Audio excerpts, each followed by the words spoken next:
Hi, in this video I am going to show you how to install GCam on your Galaxy Z Fold 5.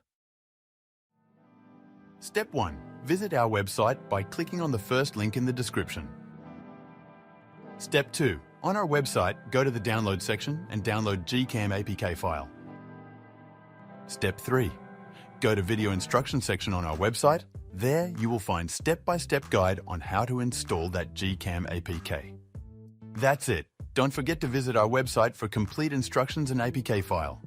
Lastly, here's some GCam versus stock camera app comparison.